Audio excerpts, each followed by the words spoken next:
أعوذ بالله من الشيطان الرجيم بسم الله الرحمن الرحيم الحمد لله رب العالمين الصلاة والسلام على أشرف الأنبياء والمرسلين وخاتم النبيين بالقاسم محمد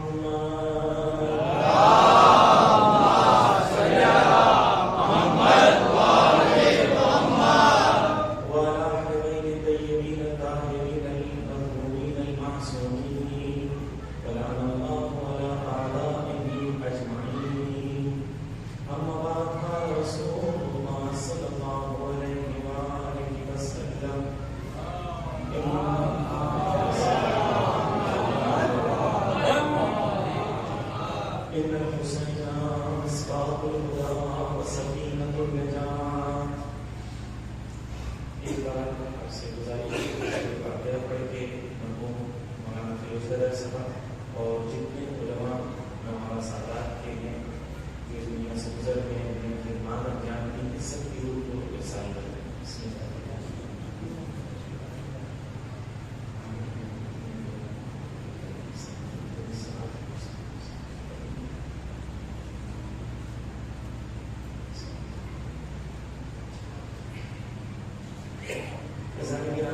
ہماری گفتگو یہاں تک پہنچی تھی کہ ہم نے یہ سمجھنے کی کوشش کی ہے کہ مجلسوں کا مقصد حقیقت میں نہ صرف مددگار بنانا ہے. مجلس اس لیے برپا کی جاتی ہے کہ حسین کربلا میں تنہا رہ گئے، اب وقت کا امام جو ہے وہ تنہا نہ رہے. ہم سب کو دعوت دی گئی ہے، بلایا گیا ہے مجلس میں. خود امام نے فرش ازا کا انتظام کیا. بانی مجلس ہم نہیں ہوتے، بانی مجلس وقت کا امام ہوتا ہے. وہ ان مجلسوں کا انتظام کرتے ہیں اور ہمیں دعوت دیتے ہیں کہ آپ آ جاؤ.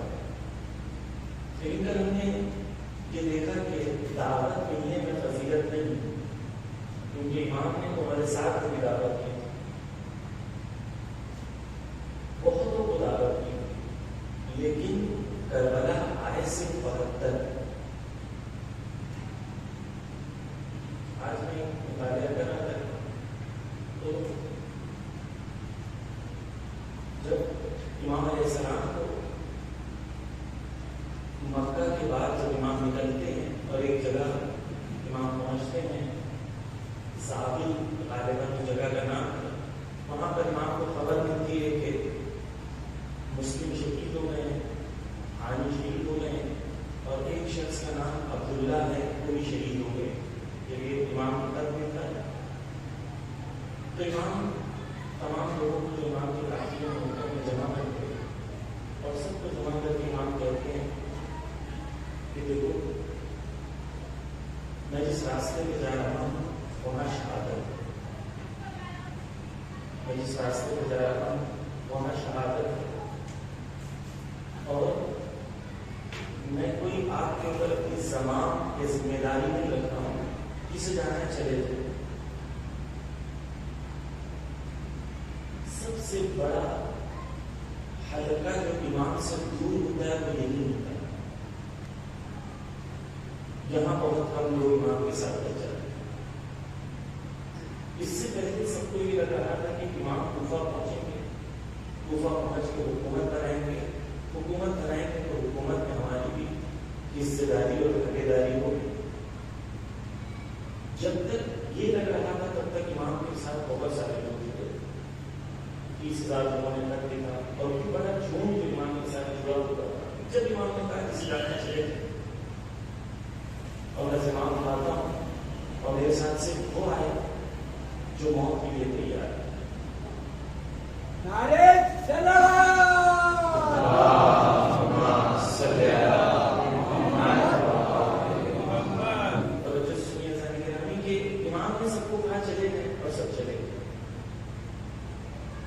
کیوں؟ کیونکہ ان کے اندر جذبہ نصرت امام نہیں. ان مجلسوں سے ہمارے وجود میں اگر جذبہ نصرت ایمان نہیں جا رہا،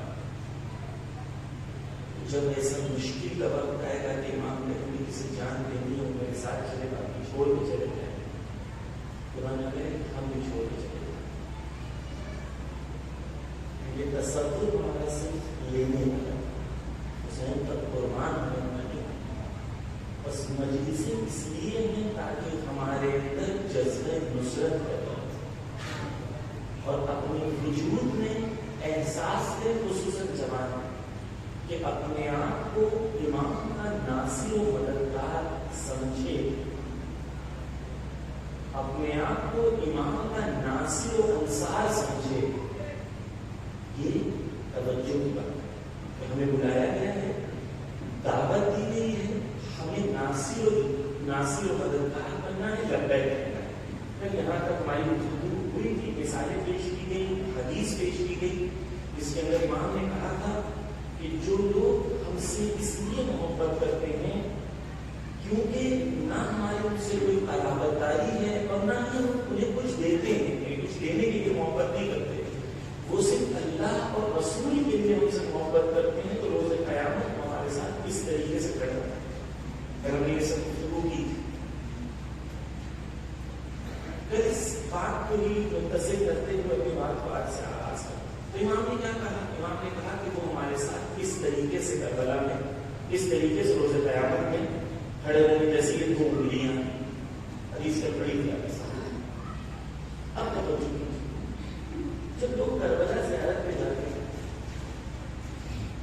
تو کچھ لوگ جب کربلا باؤنڈری جہاں سے شروع ہوتی ہے تقریباً 2-2.5 کلومیٹر ہے، وہاں پر لکھا رہتا ہے روڈ پہ ویلکم ٹو کربلا، کربلا میں خوش آمدید۔ کچھ لوگ وہاں پہنچتے ہیں بہت خوش ہوتے ہیں، اگر ان سے یہ کہا جائے کہ آپ کے وہاں پہنچ گئے، کربلا آ گئے، آپ چلے جائیں گے واپس، تو وہ راضی ہوں نہیں راضی ہوں گے، پھر آگے چلتے ہیں۔ ایک پل آتا ہے جہاں سے دونوں گنبد دکھتے ہیں، شاید میں ہمارا دونوں گنبد دیکھ کے لوگ بہت روتے ہیں، گریہ کرتے ہیں، استغفار کرتے ہیں تاکہ پاکیزہ حالت میں امام کے پاس پہنچے۔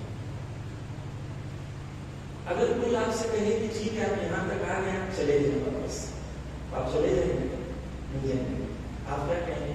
مجھے حرم میں، آپ حرم میں آ گئے، اب میں کہوں چلے آپ چلے جائیں، حرم آ گئے، کہیں گے مجھے ضرور کرنا۔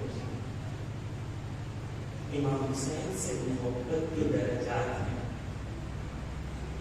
روز قیامت کچھ لوگ حسین ابن علی کے ساتھ ایسے کھڑے ہوں گے اور کچھ لوگ روز قیامت 2 کلومیٹر دور سے حسین ابن علی کو بھی کھڑے ہوں گے۔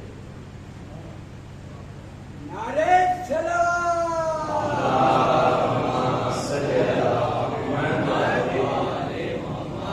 یہ کون طے کرے گا کہ حسین ابن علی کے ساتھ کون کہاں کھڑا ہوگا؟ کون طے کرے گا؟ ہم کریں گے، ہماری نیتیں طے کریں گے، ہمارے علاوہ کوئی نہیں طے کرنے والا۔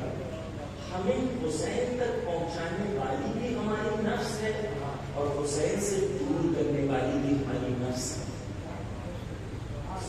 کسی نے نہیں روکا ہے، ہم میں سے کس نے روکا ہے کہ آپ شہید قاسم سلیمانی نہ بنیں؟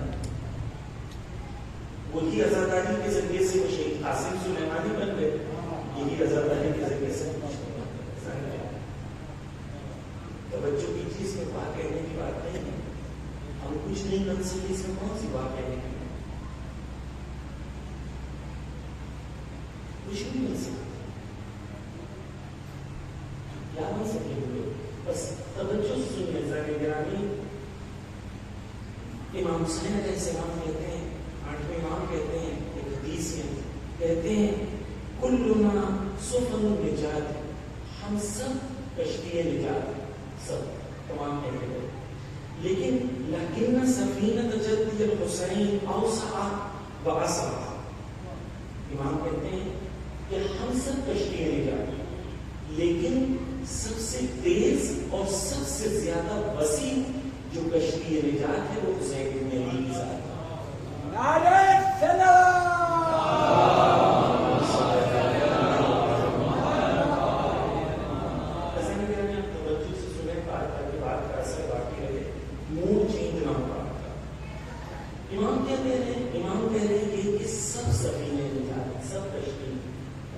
لیکن جو کشتی سب سے تیز ہے اور سب سے زیادہ وسیع ہے وہ حسین بن علی کی کشتی. اس لیے اسی محرم میں کئی لاکھ جوان کشتی نجات میں یعنی فرش ازا پہ بیٹھتے ہیں اور یہ 10 دن ان کی زندگی کو تبدیل کرنا ہوتے ہیں. یہ کشتی نجات میں سوار ہوتے ہیں لاکھوں جوان اور اپنے آپ کو تبدیل کرتے ہیں. اب وہ گناہوں کی دنیا چھوڑنا چاہتے ہیں, برا بننا چاہتے ہیں. بس سب سے زیادہ وسیع کون سی ہے؟ حسین کے ساتھ. سب سے زیادہ سری اور تیز کون سی ہے؟ وہ حسین کے ساتھ. لیکن عزیزان گرامی مشکل ہے. مشکل کیا ہے؟ میں اگر آپ سے کہوں کہ امروہہ سے صبح 8 بجے ٹرین ہے جو آپ کو دہلی پہنچا دے, سب سے فاسٹ ہے اور سب سے زیادہ ٹکٹس بھی اسی میں ملتے ہیں, سب سے بڑی بھی. آپ نے کہا اچھا ایسی بات. آپ ایک جلوس لے گئے اور اس ٹرین کے سامنے آپ کھڑے ہوئے, ٹرین آئی, ٹرین کو آپ نے چوما اور آپ گھر واپس آ گئے. اگلے دن آپ پھر گئے, پھر ٹرین کو چوما, پھر واپس آ گئے. آپ کتنی بار دہلی پہنچیں گے؟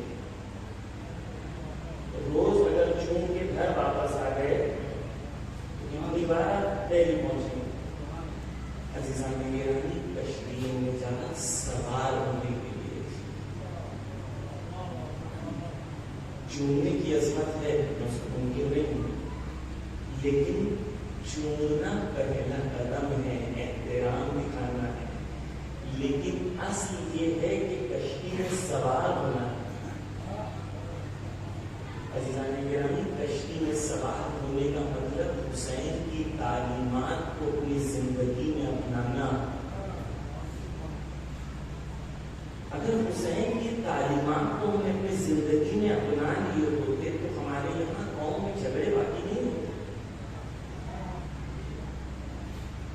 ہم نے 2 دنیا بنائی, ایک دنیا جس میں ہم جیتے ہیں, پھر ایک دنیا ہماری دین والی ہے, مذہب والی ہے, جو تھک کے ہار جاتے ہیں, تھک کے پوری دنیا میں پھر آتے ہیں, یہاں پر تھوڑا دین کا ڈوز لیتے ہیں, پھر چلے جاتے ہیں, ہمیں لگتا ہے دیندار. دیندار تب ہے جب دینداری آپ کی زندگی کے اندر آئے, دینداری آپ کے گھر تک جائے, دینداری آپ کی رشتے داری میں ہے, دینداری آپ کے معاملے میں ہے, دینداری جب ارث بٹنے میں ہے, دینداری جب معاملات میں آئے تب آپ دیندار. وگرنہ دینداری کا صرف لیبل لگا. دینداری حسین کی تعلیمات وہ کشتی ہے جس پہ سوار ہونا ہے. عزیزان گرامی 2 بنیادی باتیں کہنا چاہتا ہوں. پہلی بنیادی بات یہ ہے کہ ہماری تمام مشکلیں دین سے دوری کی وجہ سے, تمام مشکلیں پوری چیلنج کے ساتھ کہہ رہا ہوں, پورے چیلنج کے ساتھ. ہماری جو مشکل ہے وہ صرف اس وجہ سے ہے کیونکہ ہم دین سے دور. دوسری بنیادی بات یہ ہے کہ ہماری ہر مشکل کا حل دین کے اندر موجود ہے. دعویٰ میں کر رہا ہوں بہت کانفیڈنس سے. آپ توجہ کیجیے کہ کون سی ایسی مشکل آپ کی ہے جو دین نے اس کا راہ حل آپ کو نہیں دیا. ایک مشکل ہے, مشکل ایسی نہیں ہے کہ دین نے راہ حل نہیں دیا, مشکل یہ ہے کہ ہم اس راہ حل کو اپنی زندگی میں نہیں لانا چاہتے. بس کشتی میں سوار ہونے کا مطلب کیا ہے؟ حسین بن علی کی تعلیمات پر عمل کرنا. اور جب تعلیمات پر عمل ہوگا تو مشکلیں حل ہوں. آپ ہر مشکل کو آپ دیکھیں, بات نکل گئی تو بیان کر دوں. آپ کی ہندوستان میں ایک گاؤں ہے جس کا نام ہے علی پور. کیونکہ بات نکل گئی مجھے کچھ اور چیز بیان کروں. آپ نے سنا ہوگا علی پور کا 15,000 کے آس پاس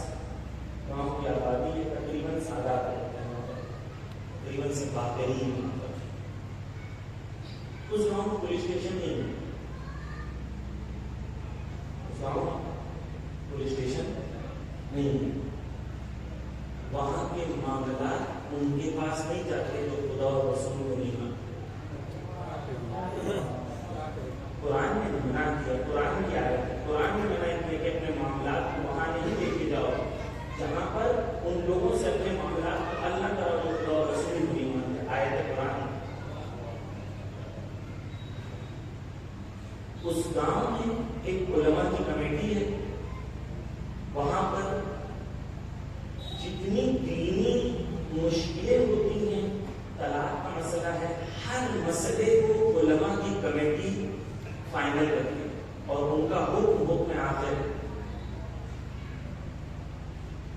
7 قبیلے وہاں پر ہیں، اس خاندان میں 7 بڑے بڑے جن کے سب بچے ہیں.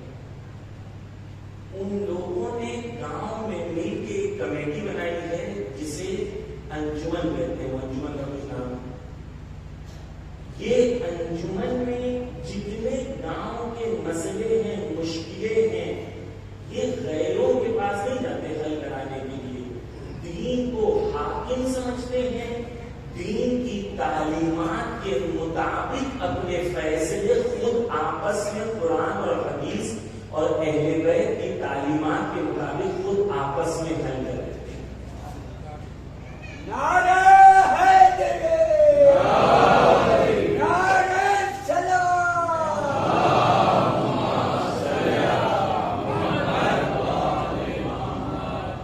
عزیزان گرامی، کون سا ایسا مسئلہ ہے جو قرآن نے بیان نہیں کیا؟ کون سا ایسا مسئلہ ہے جو اہل بیت نے بیان کیا؟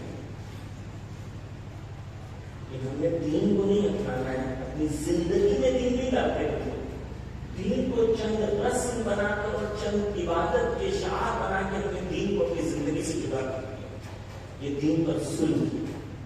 اور اگر دین ہمارا ہر چیز کا سولوشن پیش کرے، طلاق کا مسئلہ دین ہے، پراپرٹی کا مسئلہ ہے، دین نے کہا ہے کہ اس میں کس کا کتنا حق ہے. نہیں بتایا خدا نے، نہیں بتایا خدا نے.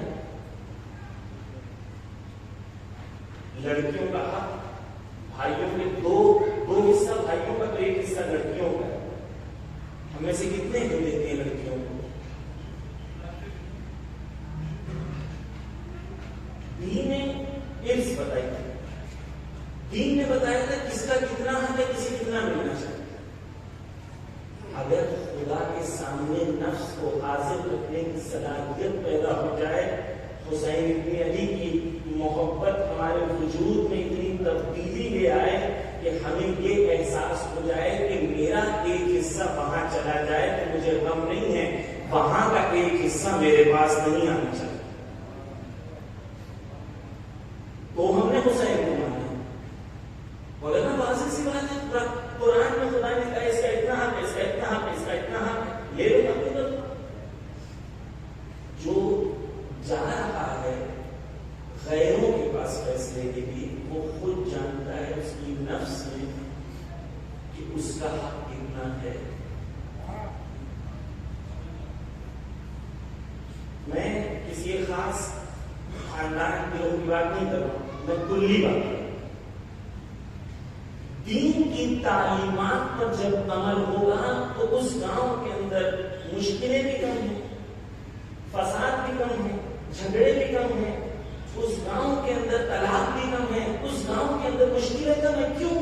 کیونکہ نفسوں کو خدا کے سامنے حاضر رکھ کے کہتے ہیں خدا تیرا دین ہے، تیرا حکم ہے، تو جو بولے گا اس کے سامنے میں تسلیم ہونے تیار ہوں، اپنی نفس کو تیرے سامنے نہیں دے گا. یہ ہوتا ہے کشتی نجات میں سوار ہونا. خدا کی قسم، حسین ابن علی کی کشتی میں سوار ہو جاؤ، پورا کا پورا گاؤں خوشحال ہو جائے. آخرت کی بات نہیں کر رہا ہوں، دنیا کی بات کر رہا ہوں. دنیا میں خوشحالی کے لیے کشتی حسین میں سے آخرت میں ملے. بس بسانے کے نام میں کل بات یہ ہوئی تھی کہ ہمیں کیا بننا ہے؟ ناصر بننا. ناصر وہ نہیں بن سکتا جو حسین ابن علی کی راہ کرنا چاہتا. خطابت نہیں کر رہا ہوں، حدیث پڑھ کے سناتا ہوں. ایک شخص آتا ہے حسین ابن علی کو کہتا ہے مولا انا من شیعہ، میں تمہارا شیعہ ہوں. سوال کرتا محمد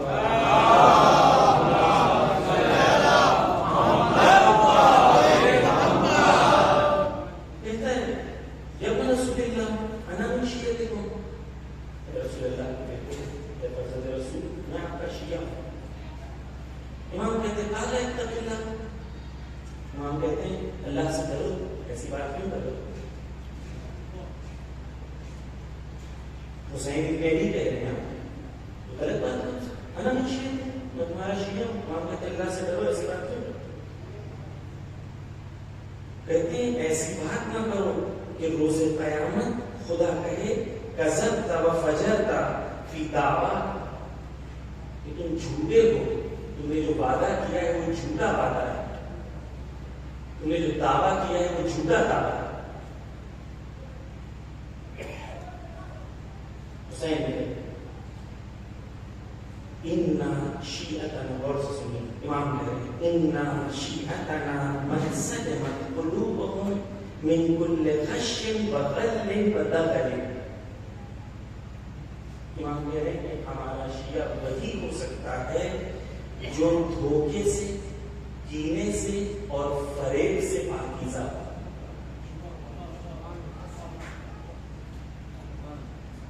ہمارے یہاں دھوکہ دینا, چیٹنگ کرنا, دوسروں کو پھنسا دینا, اس کو عظمت سمجھی جاتی ہے, عقل مندی سمجھی جاتی ہے, چالاکی سمجھی جاتی ہے. حسین ایسے پہ لعنت ہے.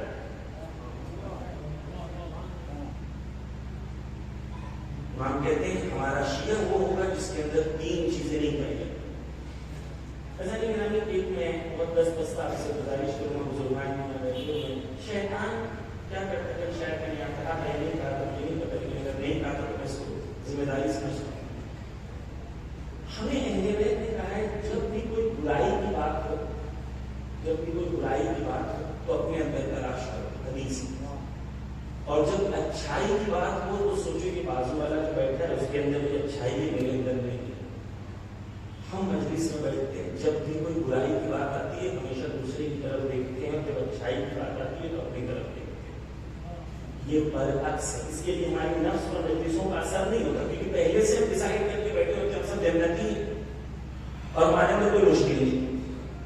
ہم نے مجلس کرائی ہے تاکہ اس کو سنانا. یہ اہل بیت کی تعلیمات کے خلاف ہر شخص, میں خود اپنے لیے پڑھ رہا ہوں, آپ خود اپنے لیے سنو, کسی اور کی طرف کرنے. یہ میں اس لیے کہہ رہا ہوں تاکہ بیوس ذمہ ہو جاؤں, تاکہ انسان کا ذہن گمان کسی کی طرف نہ جائے. یہ میں اپنے لیے پڑھ رہا ہوں, آپ اپنے لیے سنو, آپ اپنی نفس کے لیے سنو. امام کہہ رہے ہیں کہ تین چیزیں نہیں ہونی چاہیے. پہلی چیز امام نے کیا کہا؟ غش کہا. میں کیونکہ مجھے اور بھی چیزیں بیان کرنی ہے, میں جلدی آپ کے سامنے مطالب بیان کروں, اور الحمدللہ آپ توجہ سے سن رہے ہیں, آپ توجہ سے سنتے رہے. میں یہاں پر خطابت نہیں کرنا آیا ہوں, مجھے خطابت کرنے بھی نہیں آتی اور آفتاب خطابت اور کون سی خطابت میں نہیں ہے, مجھے آتی بھی نہیں خطابت کرنے. میں گفتگو کرنے آیا ہوں, پیغام اہل بیت خادم ہوں, ان کا پیغام آپ تک پہنچانا بس. عزیزان گرامی, امام فرماتے غش کسے کہتے ہیں؟ غش کہتے ہیں معاملے میں ملاوٹ کرنے. جب کوئی معاملے میں ملاوٹ کرتا ہے تو اسے معاملے غش کہتے ہیں. پھر میں کوئی ایک بحث ہے معاملے غش کے نام سے. ایک شخص آتا ہے امام کے پاس اور امام سے کہتا ہے کہ میرے پاس کچھ کھجور ہیں جو مہنگے ہیں اور کچھ کھجور ہیں جو برے ہیں, کیا میں اس کو ملا کے ایک کتاب میں بیچ سکتا ہوں؟ امام کہتے نہیں بیچ سکتے. یہ معاملے غش, ملاوٹ کرنے والا حسین کا شیعہ نہیں ہو سکتا. صرف مال میں ملاوٹ نہیں, ہر چیز میں, ہر چیز میں ملاوٹ کرنے والا حسین کا شیعہ نہیں ہو سکتا. امام کہتے ہیں الغشوش لسانہ غلوم وقلبہ مر. غشوش جو ہوتا ہے, جو ملاوٹ کرتا ہے, اس کی زبان میٹھی ہوتی ہے لیکن دل کڑوا.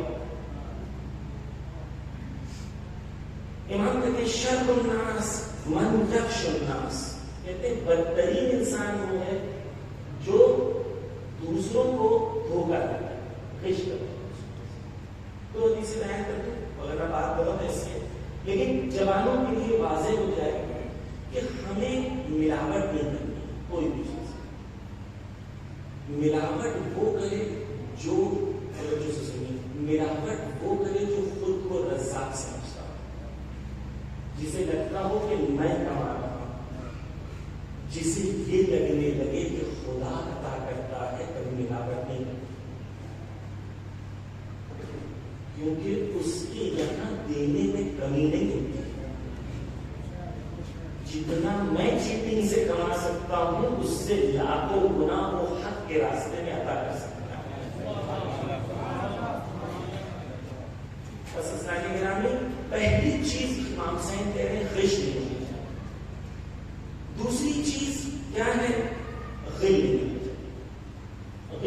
ہیں حسد کرنے کو، کینہ رکھنے کو.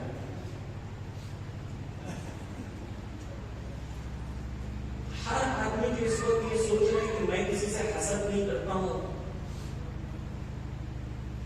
ایسا نہیں. پہلے سنیے پھر فیصلہ. عربی میں دو چیزیں، ایک چیز کو کہتے ہیں غبطہ اور ایک چیز کو کہتے ہیں حسد. غبطہ کیا ہوتا ہے؟ مثال کے طور پر آپ نے دیکھا کہ کسی کی بہت اچھی گاڑی ہے، آپ نے سوچا یا اللہ میرے پاس بھی ایسی گاڑی ہے، تو یہ جائز ہے یا جائز نہیں ہے؟ یہ جائز ہے. اسے کہتے ہیں غبطہ. آپ نے کوئی اچھی چیز دیکھی، نفس اچھی چیز کو، خدا حسین، ہر حسن کو انسان پسند کرتا ہے، ہر اچھی چیز کو انسان پسند کرتا ہے، اور مشکل نہیں انسان پسند کرے. اسے کہتے ہیں غبطہ. حسد کسے کہتے ہیں؟ حسد کہتے ہیں کہ میں یہ دیکھوں اس کی گاڑی اور میں خدا سے دعا کروں خدا اس کی گاڑی میں آگ لگ جائے اور مجھے ایسی گاڑی مل جائے. حسد میں سامنے والی کی نابودی اور میری بھلائی دونوں چیزیں ہوتی ہیں. تو غبطہ اور حسد میں فرق. حسد امام کہتے ہیں ان المؤمن یغبط ولا یحسد والمنافق یحسد ولا یغبط. امام کیا کہتے ہیں؟ امام کہتے ہیں کہ مومن جو ہوتا ہے وہ غبطہ کرتا ہے، حسد نہیں. اور منافق جو ہے وہ حسد کرتا ہے، غبطہ نہیں. منافق کی نشانیوں میں سے ایک نشانی ہے کہ اس کے اندر حسد ہے.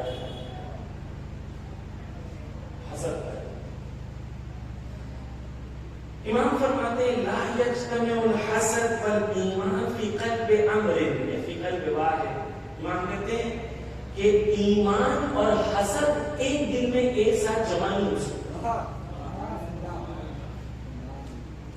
یعنی حاسد، حسد کرنے والا مومن نہیں ہو سکتا.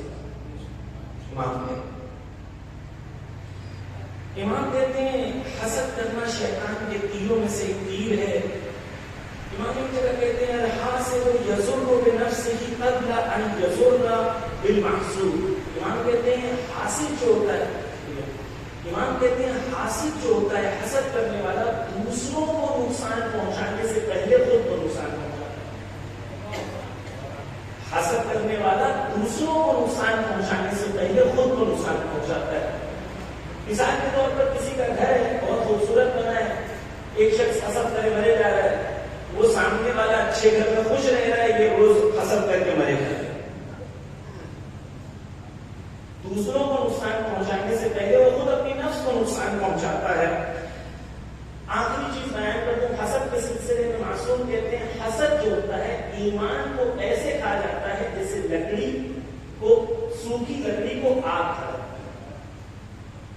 بس دوسری چیز امام حسین کہہ رہے ہیں کہ اگر میرا شیعہ ہے تو اس کے اندر نہیں ہونی چاہیے، وہ کیا ہے؟ وہ حسد، کینہ ہے.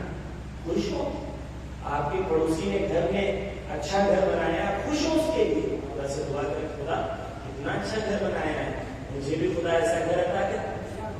خدا کے یہاں ایک کیک نہیں ہے کہ اسے دے دیا تو اس کا ختم ہو گیا اور تمہیں نہیں دے سکتا.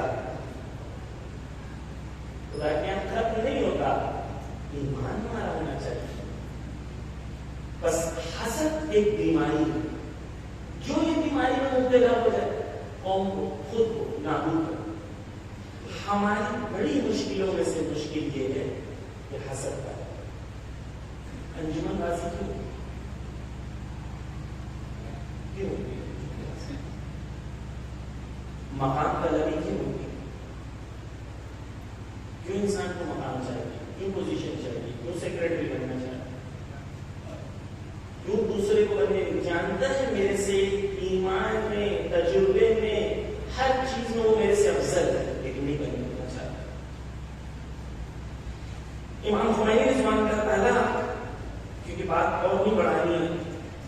میں خالی فہرست بار بیان کرتا ہوں تو بتاتے ہیں علتیں ریزنس کیا ہیں حسد کے. کہتے ہیں سب سے پہلا دشمنی. اگر ایک انسان کو دوسرے سے دشمنی ہو جائے تو دشمن کی ہر اچھی چیز بری لگتی ہے. اس کی اچھی سے اچھی چیز میں انسان حسد کی وجہ سے کوئی لوگ برائی نکالی ہے. کیوں؟ اس کی چیز بری نہیں ہے, میری نفس بری. کیوں؟ دشمنی. دوسری چیز امام خمینی کہتے ہیں کہ اپنی نفس کو دوسروں کی نفس سے افضل سمجھنا. یہ سمجھنا ہے کہ میں دوسروں سے اچھا ہوں. میری مجلس میرے جیسی کون مجلس پڑھتا ہوں؟ میں تو لیپ ٹاپ لے کے بیٹھتا ہوں, ایک طرف کون بیٹھے. کوئی بھی وجہ سے مجھے یہ جس دن احساس جس دن احساس ہو جائے تمہیں کہ تم دوسروں سے برتر ہو, تمہاری نابودی کا سفر شروع ہو گیا. ہمیشہ اپنے آپ کو چھوٹا سمجھو. جب تم خدا کے سامنے خود کو چھوٹا سمجھو گے, روایت ہے, جب تم خدا کے سامنے خود کو چھوٹا سمجھو گے تو خدا دوسروں کے سامنے تمہیں بڑا بنا.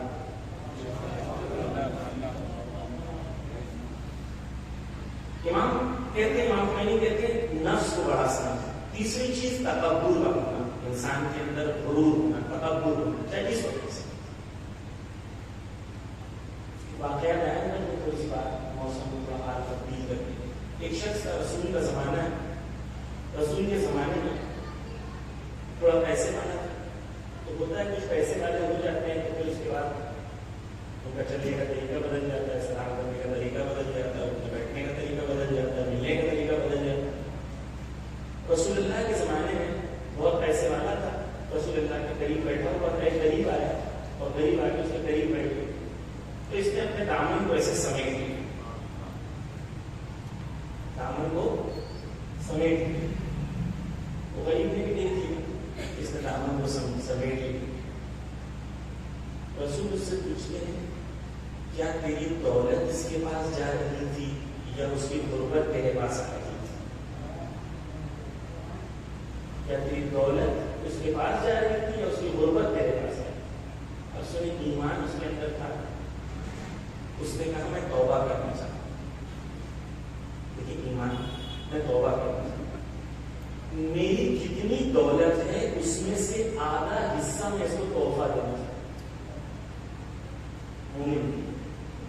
عورت توبہ کرتی. رسول اس غریب سے پوچھتے ہیں کیا تم لینا چاہتے ہو؟ غریب کہتا میں لینا نہیں چاہتا. کہتے کیوں لینا نہیں چاہتا؟ کہتے کہیں دولت آنے کے بعد مجھ میں اس جیسا غرور اور تکبر نہ آ جائے. جتنی زیادہ دولت انسان کے پاس آئے اتنا زیادہ اس کے اندر تواضع ہونا چاہیے, کیونکہ اسے یہ پتا ہے کہ اس نے نہیں کمایا, کسی نے دیا.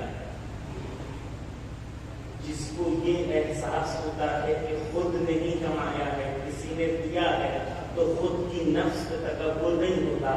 جسے لگتا ہے میں نے کمایا ہوں, میں کسی کے اندر آ جاتا ہے, اس کے اندر تکبر آتا ہے. بس ایک وجہ حسد کی کیوں ہے؟ تکبر. مجھ جیسا وہاں کوئی نہیں کر سکتا, مجھے پہلے کیوں نہیں دیا, بعد میں کیوں دیا, وہاں پہلے کیوں رکھا, اس کو کیوں, کیوں میں بڑا ہوں. چوتھی علت امام خمینی بیان کرتے ہیں گمان کرنا. کوئی بات میں حقیقت نہیں ہے. ایک سامنے سے شخص آپ کے سامنے سے گزرا, آپ نے کہا دیکھا اس نے کیسے ترچھی نگاہوں سے دیکھ کے گیا, مجھے دیکھا. اس نے آپ کو دیکھا بھی نہیں, لیکن آپ نے اپنے ذہن میں ایک گمان بنا لیا اور اس گمان کو حقیقت سمجھنے لگے. اس گمان کی وجہ سے حسد کرنے لگے. روایتوں میں ملتا ہے کہ بات کی لانی نہیں کرنی ہے, میں روایتوں کو چھوڑ رہا ہوں, یہاں پر بات آگے بڑھانی ہے. تو کیا گمان, کسی کے بارے میں بدگمانی نہ کرو. مثال کے طور پر کسی نے آپ کو آگے کہا کہ فلاں شخص نے آپ کے بارے میں یہ کہا, آپ کیوں مانتے ہو؟ بیوقوف ہو, پاگل ہو, آپ کو خدا نے عقل نہیں دی, فہم نہیں دیا. روایتوں میں ہے کہ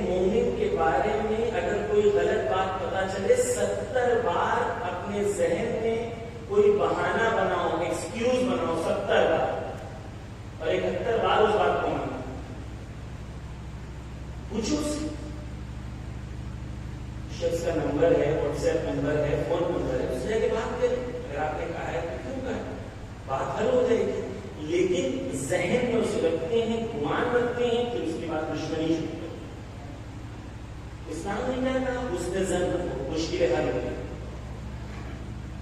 ہم نے کیا کیا؟ سوء ظن رکھا، یعنی سامنے والے کے بارے میں پہلے ہی میں یہ سوچ رہا ہوں کہ اس نے ایسا کیا ہوگا، غلط کیا ہوگا. اگر میں پہلے سے ہی یہ ذہن میں رکھوں کہ نہیں وہ ایسا نہیں کر سکتا، اگر میں ایسا ذہن میں رکھوں کہ نہیں وہ ایسا نہیں کر سکتا، تو مشکلیں حل ہو جائیں گی نا. ہماری ہر مشکل کی جڑ اسلام کو نہ ماننا، ہر مشکل. امام خمینی کہتے ہیں 5ویں چیز خوف. انسان کو حسد اس وجہ سے ہوتا ہے کہ مجھے خوف ہے کہ یہ اس مقام تک نہ پہنچ جائے، اور اس مقام تک یہ پہنچ جائے گا تو میرا کیا ہوگا. تو میں خوف کی وجہ سے اس سے حسد کرتا. 6ٹھی چیز بیان کرتے ہیں مقام طلبی.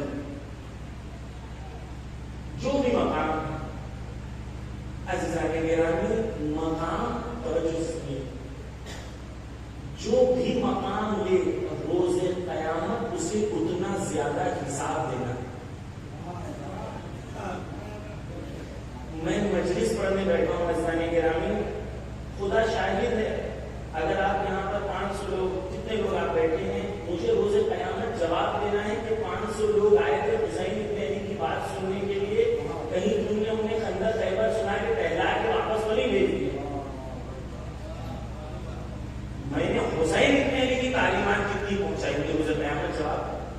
ہر منصب ذمہ داری لے کے، منصب لوگے اور ذمہ داری ادا نہیں کرو گے تو روز قیامت تیار رہے.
کافی افتخار سمجھا جاتا ہے. جھوٹے پیپر بنا دیے, جھوٹا کیس لگا دیا, اس نے یہ کیا تھا تو میں نے یہ کر دیا. روزے قیامت نہیں آنے والے. جو ہو مجھے کوئی فرق نہیں پڑتا. صرف مقصد اور معیار ہمارا حسین ابن علی. حضرت عباس روز عاشور شب عاشور کو آپشن تھا, چلے جائیں اپنے رشتے داروں میں, آپشن یہ نہیں تھا, لیکن حق کو رشتے داری پر افضل سمجھا نہیں. رسول اللہ کے آنے سے پہلے عرب دنیا میں ایک نعرہ یہ تھا کہ اپنے بھائی کی حمایت کرو چاہے حق پہ ہو یا باطل. اپنے بھائی کا ساتھی رہو چاہے وہ حق پہ ہو یا باطل. رسول اللہ نے آ کے اس نعرے کو بدل دیا, کہا حق کا ساتھ دو چاہے تمہارے بھائی کے حق میں ہو یا خلاف. قرآن نے کہا ہے حق کا ساتھ دو چاہے اپنے بھائی کے خلاف ہونا پڑا. ہمارے یہاں معیار حق و باطل ہے, مخلوط نہیں کرتے, غش نہیں کرتے, اس کے اندر ملاتے نہیں ہیں.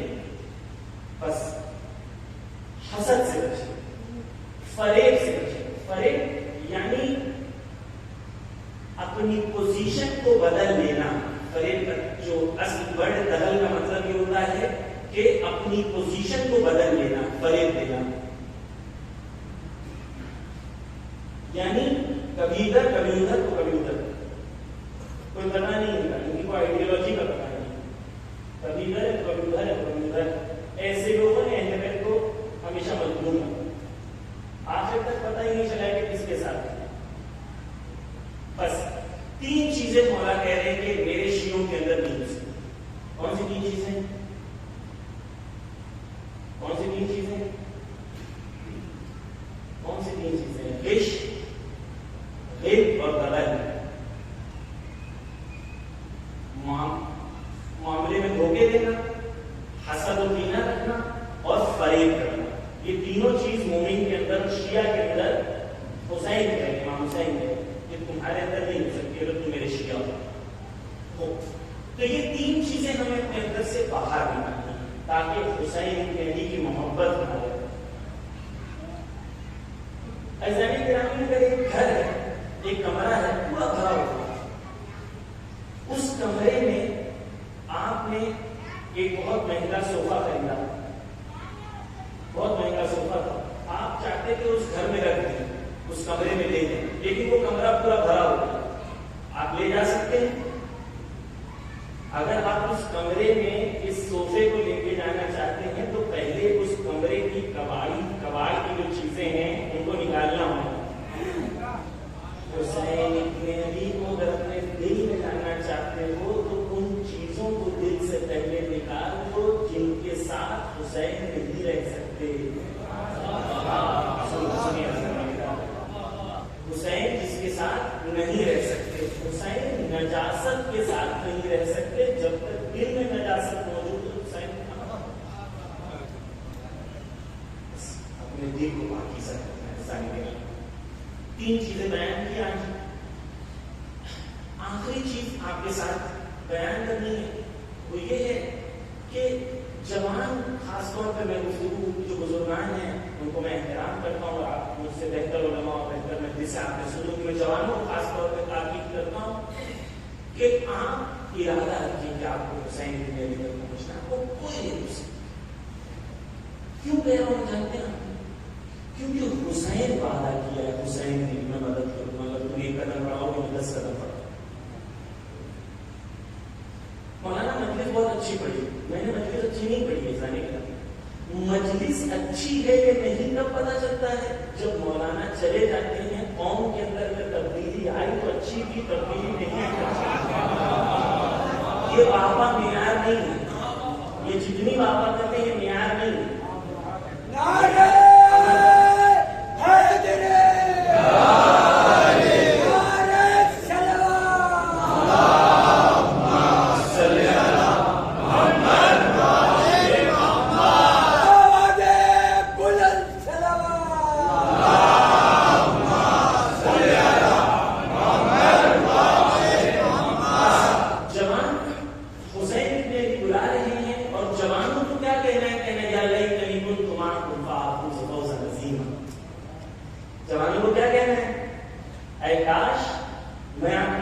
میدان کربلا میں ہوتا اور وہ فوز عظیم کو میں حاصل کرتا. جب جوان نے اپنا لیا یہ کیا ہے، یہ خواہش ہے کیا ہے، میں نہیں ہوں، میں خالی تمنا کر رہا ہوں کہ کاش میں ہوتا. یہ نہیں ہے، غلط سمجھے، یہ نہیں ہے. یہ ہے کہ میں روزے عاشورہ امام حسین آپ کے ساتھ نہیں تھا. میرے دل میں ملال ہے کہ میں کاش تمہارے ساتھ آپ کے ساتھ ہوتا تو قربانی دیتا. اور یہ وعدہ ہے وقت کے امام کو کہ میں حسین کے ساتھ تو نہیں تھا لیکن آج کے حسین کو کہنا چاہتا ہوں کہ میں آپ کے ساتھ ہوں.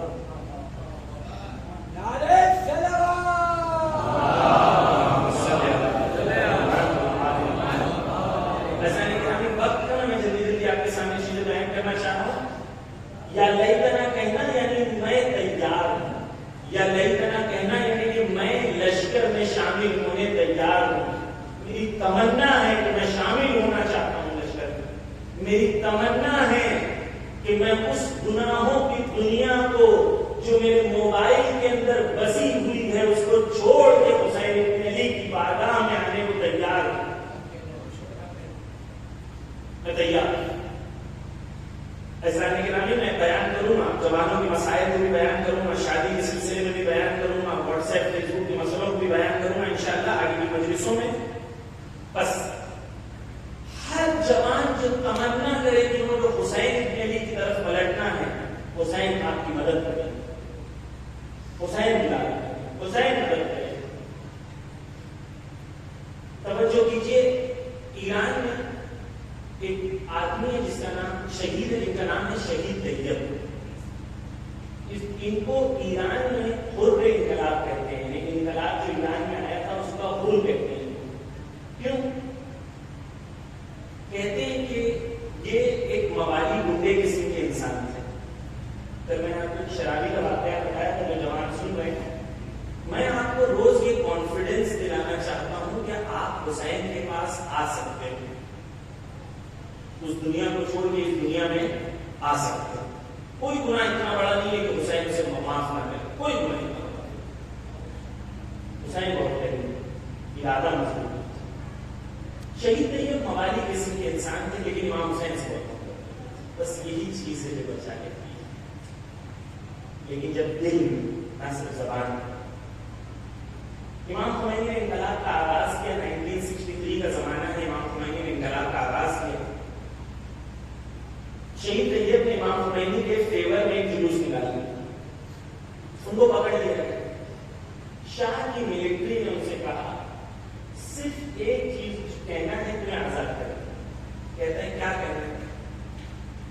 کہتے ہیں کہ تم یہ کہہ دو کہ امام خمینی نے تمہیں پیسہ دیا ہے جس کی وجہ سے تم جلوس نکالا، ٹی وی پہ آتی ہے. بس ایک جھوٹ کہنا ہے. شہید طیب کہتے ہیں کہ اگر فاطمہ زہرا کے لال کے بارے میں نے جھوٹ بول دیا تو روز قیامت فاطمہ زہرا کو دل کیسے دے. امام حسین کی محبت کا اثر ہے.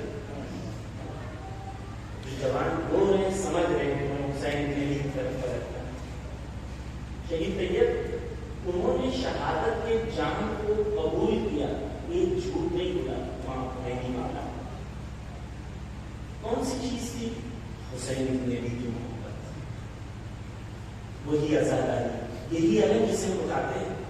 ہم اسے رسم سمجھ کے اٹھاتے ہیں، وہ یہ سمجھ کے اٹھاتے ہیں کہ عباس نے روز عاشور کو دین اسلام کا پرچم اٹھایا اور دین اسلام کے پرچمدار حسین. عباس دشمن خدا کے خلاف جو پرچم اٹھا تھا وہ پرچم اسلام تھا جسے عباس تھا. میں یہ علم اس لیے اٹھا رہا ہوں کہ دشمن خدا کو پتا چل جائے کہ آج بھی عباس کے ماننے والے موجود ہیں. یہ رسمی علم اٹھانا نہیں ہے، یہ اپنے وجود کے ساتھ حضرت عباس کو متصل ہے. علم اٹھانے سے پہلے غور کریں کہ یہ ہاتھ جس سے میں علم اٹھا رہا ہوں کہیں یہ ہاتھ میں کسی کے اوپر ظلم تو نہیں. یہ زبان جس سے میں عباس عباس کہہ رہا ہوں اس زبان میں غیبت تو نہیں؟ یہ کب ہوتا ہے؟ جب انسان اپنی روح اور نفس کے ساتھ علم اٹھاتا ہے. اگر نہ وہ تو اس کونے سے اٹھا کے اس کونے تک جا کے رکھ کے اس کو ٹھنڈا کر کے سو جاتا ہے, اس کی نفس پر کوئی اثر نہیں. علم اٹھانے سے پہلے گریا کرے, توبہ کرے. علم رکھنے سے پہلے عباس سے وعدہ کرے. ایسی عزاداری قوموں کو بدل گئی.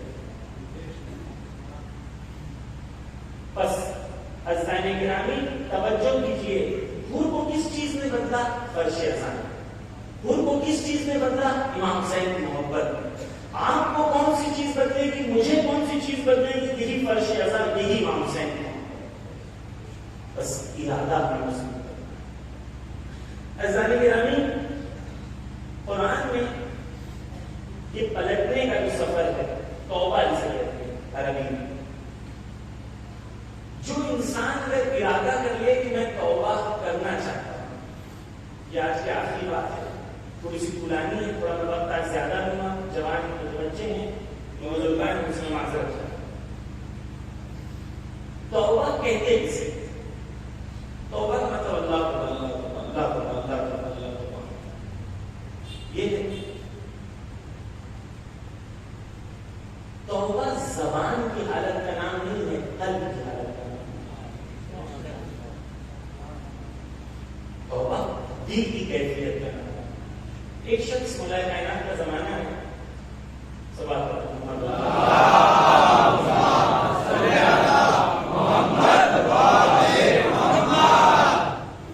وہ کہتا ہے استغفر اللہ ربی واتوب الیہ. امام کہتے ہیں تیری ماں کچھ کرو. یہ شخص کہتا ہے مولا کو غلطی ہو گئی, مولا کو غلطی ہو گئی. امام کہتے ہیں تم جانتے ہو اپنی زبان سے کیا الفاظ کو تم ادا کر رہے ہو؟ یہ الفاظ وہ ہیں جو ادا کرنے کے بعد انسان منزلت علیون تک پہنچ جائے. میں آپ کے سامنے تھوڑی سی سخت بحث ہے, لیکن مجھے پوری امید ہے کہ انشاءاللہ آپ کو یہ آپ تک پہنچا پاؤں گا انشاءاللہ امام نے مدد کی. توبہ کسی کہتے ہیں میں سمجھانا چاہتا ہوں. امام خمینی نے جو سمجھایا وہ سمجھانا چاہتا ہوں. امام خمینی کہتے ہیں آپ تصور کریں کہ آپ کی نفس ایک جاگیر ہے, ایک پراپرٹی جس میں دو فوجیں ہیں حملہ کرتی ہیں. ایک اللہ کی فوج ہے اور ایک شیطان کی فوج. شیطان نے ایک نیا آپشن دیا, ویڈیو لگے آیا. شیطان کی جب کلک کیا تو شیطان کی فوج انسان کی نفس پر قابض ہے. دو آپشن انسان کے پاس ہیں. ایک کون سا آپشن؟ ایک آپشن کون سا؟ اللہ کی طرف سے ایک فوج دعوت دیتی ہے, ایک شیطان کی طرف سے فوج دعوت. جب شیطان کی طرف سے فوج دعوت دیتی ہے اور انسان جو ہے اس دعوت کو قبول کر لیتا ہے تو کیا ہوتا ہے؟ اس کی نفس پر شیطانی فوج کا قبضہ ہو جاتا ہے اور اس کی نفس تاریک اور اندھیرے میں. اب اس کی نفس پر شیطان کی فوج کا قبضہ ہے اور یہی انسان اس وقت دنیا میں شیطان کا نمائندہ ہے, کیونکہ شیطان خود تو کچھ نہیں کرتا اس دنیا میں, اپنے نمائندوں سے کام کرتا. لیکن جب یہ جوان نے ایک ویڈیو دیکھ لیا, کوئی گناہ کر دیا, ایک نامحرم کو دیکھ لیا, کوئی گناہ کر دیا, فوراً اس کے دل میں ایک ملال آتا ہے, کاش میں نے دیکھا, اللہ مجھ سے کیا ہو. یہ جو ملال آتا ہے یہ کیا کہتے ہیں؟ یہ اللہ کی فوجوں کا حملہ ہے تمہارا نفس کے اوپر. ایک جاگیر ہے, شیطان کی فوج نے حملہ کیا, قبضہ کیا. اللہ کی فوج بیٹھی تھوڑی نہ ہے, وہ پلٹ مار کرتی ہے. نفس میں احساس ہوتا ہے غلط کر دیا. یہ شخص اکیلے میں جاتا ہے, آنکھوں میں آنسو لاتا ہے, کہتا ہے حسین میری معاف کر, حسین معاف کر. یہ روتا ہے, حسین سے کہتا ہے نہیں دوبارہ نہیں کرے. جب انسان اس عمل کو انجام دیتا ہے اس کی نفس پر الہی فوج حملہ کرتی ہے اور اب اس کی نفس کے اوپر الہی فوج کا قبضہ ہوتا ہے اور اس کی نفس نورانی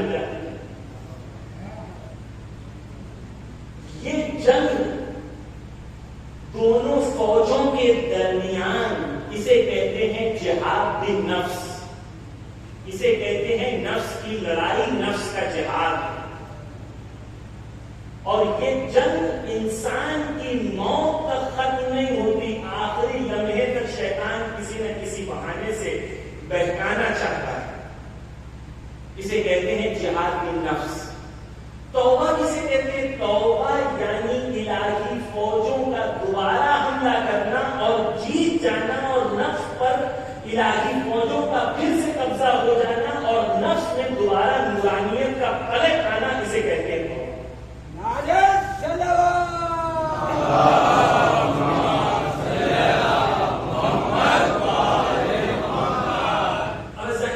کوئی جوان کا توبہ کرنا چاہتا ہے اور وہ یہ سوچ رہا ہے مولانا بہت گناہ ہے، بہت گناہ. توجہ سے سنیے گا، کیونکہ آپ توجہ سے سن رہے ہیں، اس لیے دل بھی کہتا ہے اس لیے میں پڑھ دیا مگر میں ایک گھنٹے میں ختم کرنے والا. ایک شخص تھا رسول کے زمانے میں ایک شخص تھا، وہ شراب پیتا جوان میں. اس کے گھڑے میں شراب، تو سر پہ شراب لے کے چل رہا. رسول سامنے سے آ گئے. رسول کی عزت بھی بہت کرتا تھا، گناہ کرتا تھا لیکن محبت بھی تھی. رسول نے پوچھا اس گھڑے میں کیا ہے؟ توجہ کیجیے، اللہ کی رحمت اور کرم پر کبھی بھی مایوس نہیں. سنیں، رسول پوچھتے اس گھڑے میں کیا ہے؟ وہ آنکھوں کو بند کر کر خدا رسول کے سامنے میری بے عزتی ہے، رسول کے سامنے مجھے میری عزت کو پامال نہ کرنا پڑا. آنکھ بند کر کر خدا سے دعا کرتا ہے، آنکھ کھول کے رسول کو کہتا ہے سرکا ہے. آنکھ کھول کے کہتا ہے رسول کو سرکا ہے.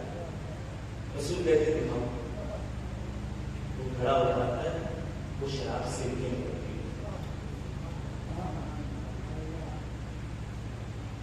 اللہ تم سے محبت کرتا ہے، پلٹنے کا تمہیں ارادہ تو کرو. سنیں، بابا نہیں کریں، سنیں، نفس سے کوشش کریں، اپنی نفس کو اس سے متصل کریں مفاہیم کو، اور کوشش کریں اپنی نفس کے ساتھ حضور رکھیں تاکہ ہماری نفس پر اس کا اثر ہو. توبہ جو کرتا ہے، اگر میں نے غلام تھا، میرے سے کسی کا گلاس ٹوٹ گیا، بہت مہنگا گلاس تھا، میں غلام تھا، اگر میرا مالک کہتا چلو کوئی بات نہیں، ٹوٹ گیا میں نے معاف کر دیا، تو میں سوچتا میرا مالک کتنا اچھا انسان ہے نا. میں کہتا کہ میرا مالک کتنا اچھا انسان ہے، گلاس ٹوٹ گیا لیکن مالک نے کچھ ڈانٹا نہیں، کہا میں نے کہا سوری، اس نے مان لیا.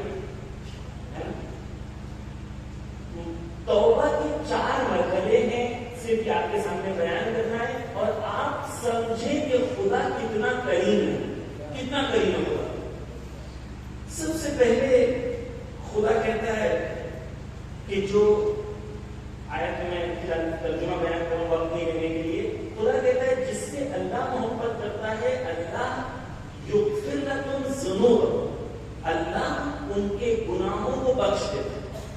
یہ پہلا سٹیج ہے کہ اللہ، اور حدیث کیا کہتی ہے کہ جو چاہتا ہے اللہ اس سے محبت کرے وہ رسول سے، وہ حسین سے محبت کرے. اگر آپ حسین سے محبت کریں گے تو اللہ آپ سے محبت کرے. تو پہلی چیز اللہ گناہ کو معاف کرے. اگر صرف اتنا ہوتا تو میں اتنا خوش ہوتا، لیکن اس کے روپے نہیں، آفر نیکسٹ لیول پر گیا. کیا ہے؟ خدا قرآن میں کہتا ہے ان اللہ یحب التوابین. خدا کہتا ہے کہ میں توبہ کرنے والوں سے محبت کرتا ہوں. یہ نہیں کیا کہ میں معاف کر دیتا ہوں صرف، نہیں. ارے جوانوں آؤ تو صحیح. خدا کہتا ہے آؤ میں تم سے محبت کروں. حسین کہتے ہیں گناہ کی دنیا کو چھوڑ کے میرے پاس آؤ میں تم سے محبت کروں. اگر کوئی یہ کہہ دیتا کہ بھائی تم نے گلاس توڑا، سوری بول دیا، میں تمہیں معاف کر دیتا، لیکن نہیں بات کو مان لیا, اعتراف کر لیا, آنسو آ گئے, میں تم سے محبت کرتا ہوں, تو میں بہت خوش ہوتا, لیکن خدا نے یہاں پر نہیں روکا بات کو. اس سے زیادہ کیا ہو سکتا ہے؟ توجہ کیجیے گا. خدا قرآن میں کہتا ہے کہ صلوات علی محمد و آل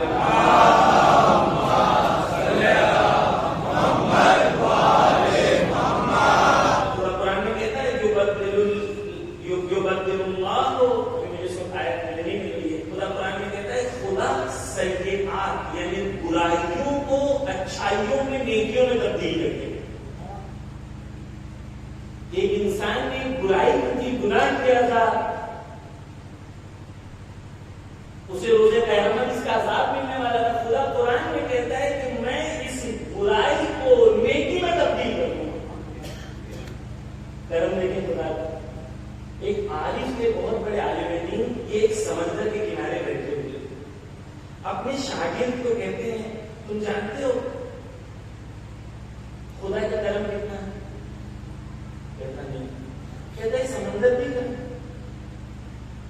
اگر یہ سمندر بھر بھی انسان گناہ کرے اور ارادہ کرے کہ خدا کی طرف پلٹنا ہے, تو یہ سمندر بھرا ہوا گناہ خدا اسے نیکیوں میں تبدیل ہوگا.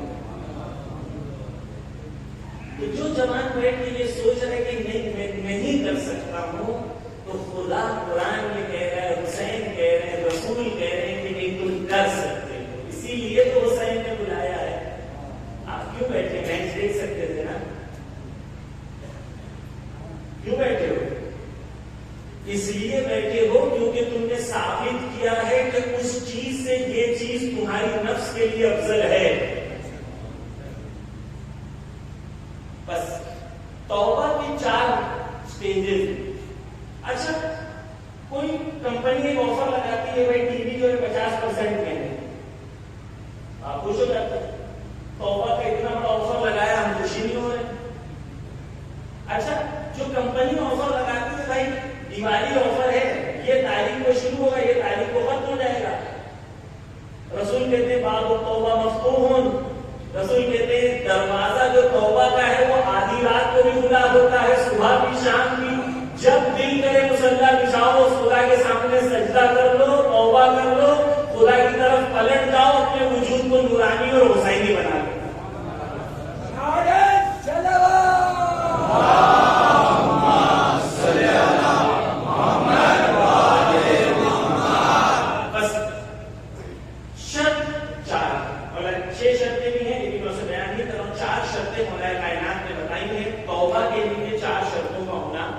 ضروری ہے. اور کہتے ہیں جو 4 شرطیں اس کے اندر, اسے کاٹنے کے بعد کہا تھا کہ جو توبہ کرے اس کے اندر یہ 4 شرطیں پائی جانی چاہیے. پہلی کیا ہے؟ التوبۃ ندم بالقلوب. جو توبہ کرتا ہے پہلی شرط یہ ہے کہ اس کے دل میں پشیمانی, ندامت اور اس چیز کا احساس ہونا چاہیے کہ مجھے یہ چیز دوبارہ نہیں کرنی. اگر ندامت ہی نہیں ہے, ایک شخص امام کے پاس آتا ہے, کہتا ہے کہ آپ کا ایک شیعہ ہے, گنہگار ہے, کیا میں اسے کہہ سکتا ہوں کہ فاسق ہے؟ ساتھ امام کہتے ہیں نہیں, تم یہ نہیں کہہ سکتے کہ فاسق ہے. کہتے ہیں ہمارا شیعہ جو ہوتا ہے وہ فاسق نہیں ہوتا, گناہ کر لیتا ہے تھوڑے دیر کے لیے, لیکن فوراً ہی اس کے دل میں ندامت جو ہے وہ آ جاتی ہے. کہتے ہیں ہمارا شیعہ وہ ہوتا ہے کہ جو گناہ تو کر دیتا ہے لیکن گناہ پہ راضی نہیں ہوتا. گناہ اس سے ہو جاتا ہے کبھی, لیکن گناہ پر راضی نہیں ہوتا. تو پہلی شرط مولا کائنات کیا کہہ رہے ہیں؟ دل میں ندامت, دل میں پشیمانی. ایسا نہیں ہے کہ گناہ کرنے کے بعد دوستوں کے درمیان بیٹھ کے کہتا ہے میری 4 گرل فرینڈ ہیں. خوشیاں نہیں, کیوں؟ گناہ کر رہا ہے, گناہ کی ترویج بھی کر رہا ہے.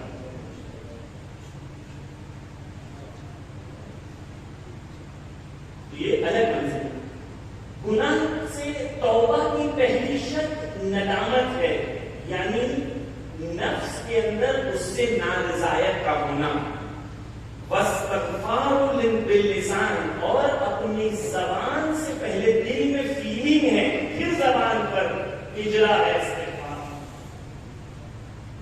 مگر نہ توبہ کرتے ہو. مثال میں آپ کو بات کو آسان کرنے کے لیے، میں نوگاں سادات سے گاڑی نکلی، مجھے جانا تھا دہلی ہے رائٹ سائڈ پہ، میں نے لیا گاڑی لیفٹ سائڈ پہ. تھوڑی دیر میں چلا اور مجھے لگا کہ امروہہ نہیں آیا، کوئی اور کام آ گیا، کوئی اور شہر آ گیا. میں نے ڈرائیور سے کہا کہ مجھے لگا کہ بھائی یہ گاڑی غلط راستے میں جا رہی ہے، صحیح راستے میں نہیں جا رہی ہے. ڈرائیور نے کہا کھاؤ اور گاڑی چلانا شروع کر دی. پھر میں نے کہا کہ بھائی گاڑی غلط راستے پہ، صحیح راستے میں نہیں ہے. پھر استغفر اللہ ربی واتوب الیہ، استغفر اللہ ربی واتوب الیہ. توبہ کا مطلب یہ ہے کہ گاڑی کہیں روک دو، یو ٹرن لو اور اس راستے پر آ جاؤ جس راستے پہ تمہیں جانا چاہیے. نہیں تو صرف زبان سے توبہ فائدہ نہیں ہے، دل میں کچھ نہیں ہے، دل میں کوئی چیز بسی ہوئی ہے زبان سے. تیسری چیز بدن کو بالجوارح، اور پھر انسان ارادہ کرے کہ اپنے جسم سے وہ چیز کو دوبارہ انجام نہ دے. والاسمار ان لا یعود، اور دوبارہ اس چیز کی طرف نہ پلٹے.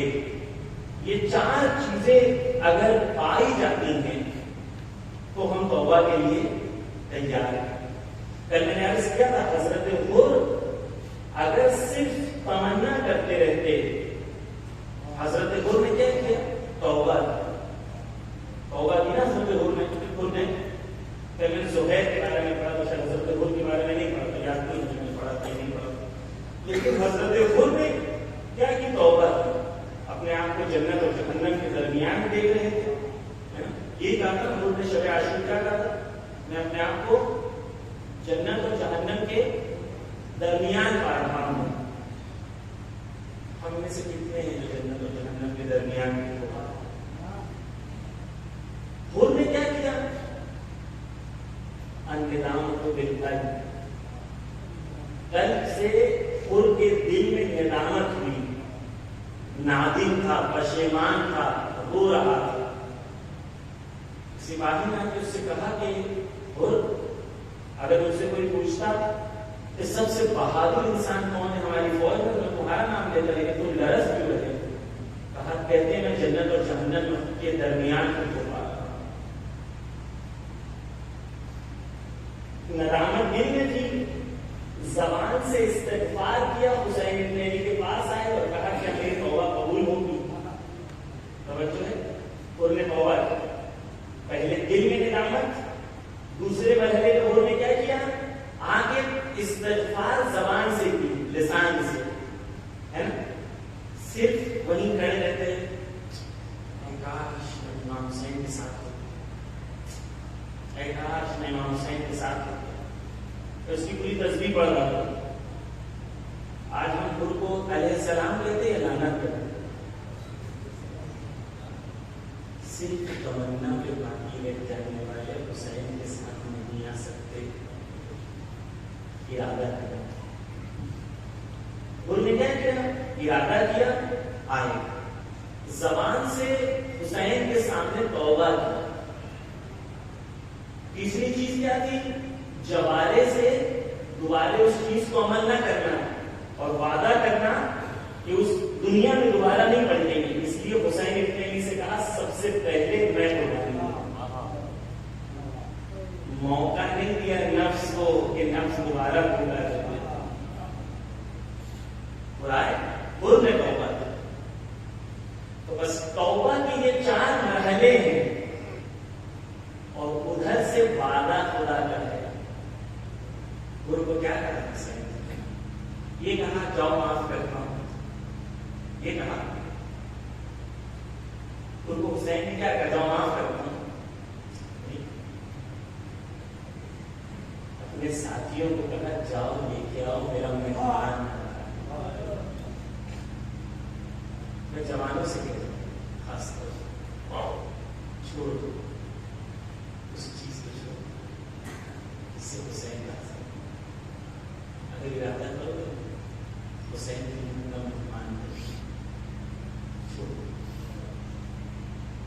ہوتا ہے انسان گناہ کرنا آسان ہے، گناہوں کی دنیا میں انسان جو ہے پھسل جاتا ہے، پھسلنا اور ہے وہاں باقی رہنا اور کو حسین نے کیا تھا میرا مہمان ہے، حسین کی مہمانی اس سے زیادہ کیا چیز ہے؟ ایسا نہیں میرا بہت قریب ہے حسین، بہت رشتہ بات کرنا سیکھیں، اکیلے میں امام حسین سے بات کریں. ہم لوگ ایموشنل کنیکشن ہمارا امام سے بہت کمزور ہو، پوری رات شب بیداری کر لیتے ہیں لیکن 2 لمحہ امام حسین کے ساتھ تنہائی میں نہیں گزارتا، نفس اور بصر کیونکہ تنہا. کل میں نے شاید پڑھا تھا یہاں پر امام کیا کرتے ہیں زیارت میں کیا کرتے ہیں یسمع کلام، آپ ہمارا کلام سنتے ہیں، یرد السلام، آپ ہمارے سلام کا جواب دیتے ہیں، ویرون مقام، آپ ہمارے نفس کے مقام کو دیکھ رہے ہیں. حسین آپ کے ساتھ ہر جگہ کے ساتھ بات کریں، حسین سے اپنے دل کی مشکلوں کو حسین سے بیان کریں. خصوصاً میں جوانوں سے حسین جا رہے ہیں، حسین کی طرف چھوڑے، حسین کی طرف چھوڑے، حسین کیا ایسا نہیں کرنا. حضرت دیکھو اجازت کرتے ہیں سب سے پہلے جنگ میں ان کے بیٹے ان کے بیٹے شجاع بہادر بہت خوب جنگ کرتے کرتے وہ موقع بھی آیا کہ ان کے بیٹے تھوڑے سے زمین پر وہ دوڑے گئے اپنے بیٹے کے پاس، دیکھا کہ حسین اتنے بھی پہلے پہنچ چکے ہیں، ان کے بیٹے کو اپنے سانوں پر رکھا ہے. ان کو کہتے ہیں کہیں ایسا ہوتا ہے کہ پورا باپ ایک جوان کا لاشا ہوتا ہے، اس لیے میں پہلے ہی آ گیا. کچھ ہی دیر میں گزری تھی کہ علی اکبر بھی آئے، علی اکبر نے بھی اجازت لی. حسین نے کہا تقدم علی، میرے بیٹے آگے جاؤ. علی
آج کی رات ہمارے لیے توبہ کی رات قرار دے. یا اللہ ان کو جس